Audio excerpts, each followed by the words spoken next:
Pernahkah kamu merasa hidupmu dihancurkan justru oleh orang-orang yang paling kamu percaya?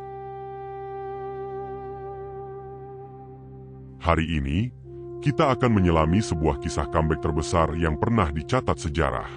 Sebuah perjalanan mustahil dari kegelapan sumur mati menuju puncak kekuasaan absolut di peradaban termegah dunia. Ini bukan sekadar cerita tentang seorang pria bernama Yusuf. Ini adalah cetak biru tentang bagaimana sebuah pengkhianatan fatal bisa diubah menjadi bahan bakar untuk takdir yang tak terbayangkan. Persiapkan dirimu, karena kisah The Unbroken dimulai sekarang.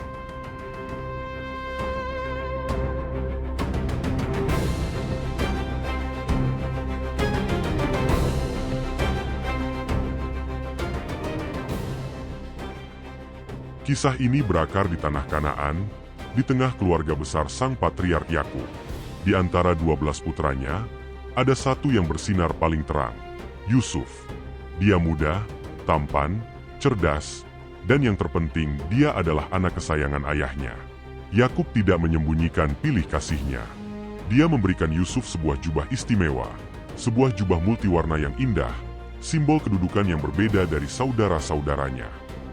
Tapi keistimewaan itu datang dengan harga yang sangat mahal. Setiap kali saudara-saudaranya melihat jubah itu, mereka tidak melihat seorang adik, mereka melihat ancaman. Mereka melihat keangkuhan. Mereka melihat kecemburuan yang perlahan membakar hati mereka. Lalu, keadaan menjadi lebih buruk. Yusuf mulai bermimpi. Dan mimpinya bukan mimpi biasa. Dia bermimpi tentang berkas gandum saudara-saudaranya bersujud menyembah berkas gandumnya.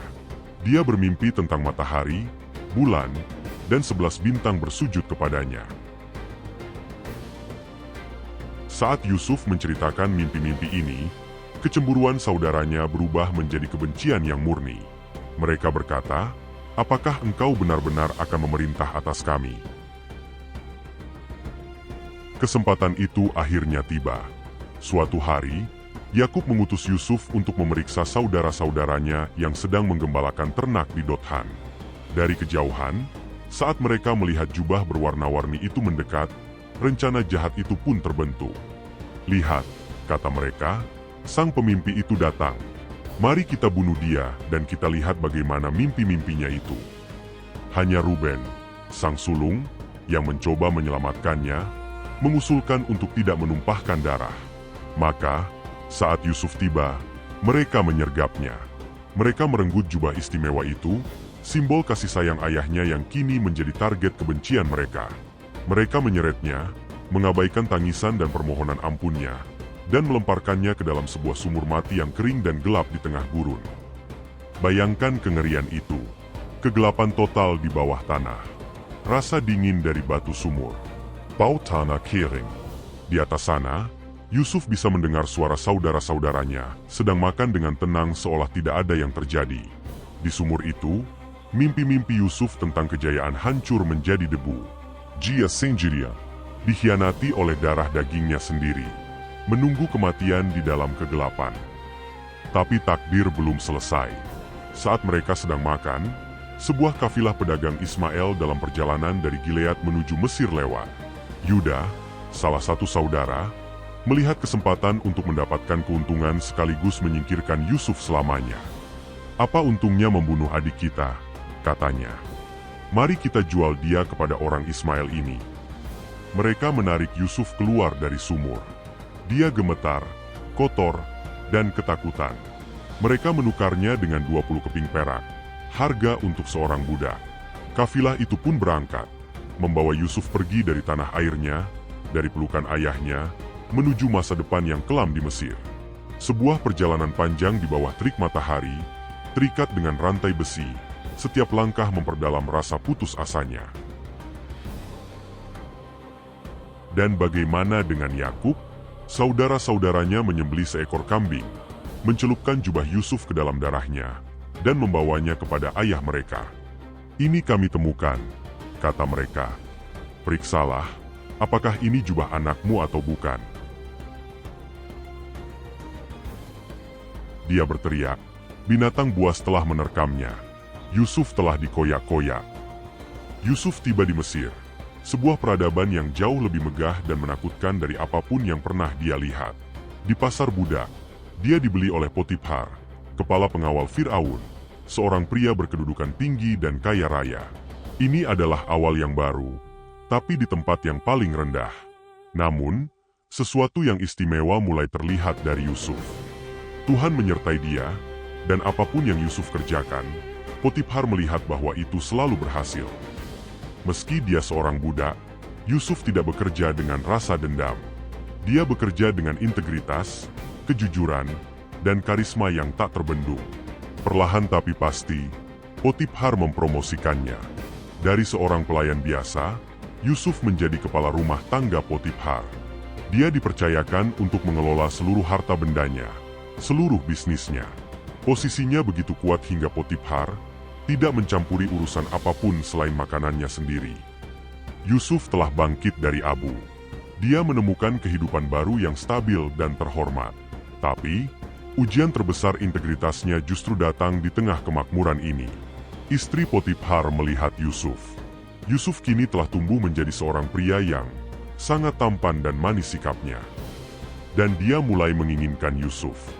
Hari demi hari, dia mencoba merayu Yusuf. Tapi hari demi hari, Yusuf menolak dengan tegas. Bagaimana mungkin aku melakukan kejahatan yang besar ini dan berdosa terhadap Allah? Penolakan Yusuf memicu kemarahan seorang wanita yang terhina. Suatu hari, saat Yusuf sedang bekerja di dalam rumah sendirian, istri Potifar menjebaknya lagi. Dia memegang jubahnya, menariknya dengan paksa. Yusuf, dalam upaya putus asa untuk melarikan diri dari godaan, meninggalkan jubahnya di tangannya dan berlari keluar. Ini adalah puncak ketegangan dan kesalahan fatal bagi posisi Yusuf. Istri Potifar memiliki buktinya. Dia memegang jubah Yusuf dan berteriak memanggil para pelayannya.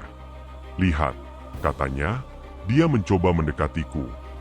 Saat Potifar pulang, istrinya menceritakan kebohongan yang kejam itu. Integritas Yusuf yang selama ini dia percaya hancur dalam sekejap karena satu fitnah keji. Yusuf tidak diberi kesempatan untuk membela diri. Dia ditangkap dan dijebloskan ke dalam penjara tempat tahanan Firaun dikurung. Pikirkanlah kejaman takdir ini. Yusuf telah melakukan segalanya dengan benar. Dia mengalahkan rasa dendam pada saudaranya dengan bekerja jujur. Dia mengalahkan godaan istri Potifar demi integritasnya kepada Tuhan. Tapi hadiah untuk kesetiaannya adalah fitnah keji dan hukuman penjara tanpa batas waktu. Yusuf kembali ke titik nol. Kegelapan sumur mati di Kanaan berganti menjadi kegelapan penjara Firaun di Mesir. Apakah semua mimpinya hanyalah kebohongan besar?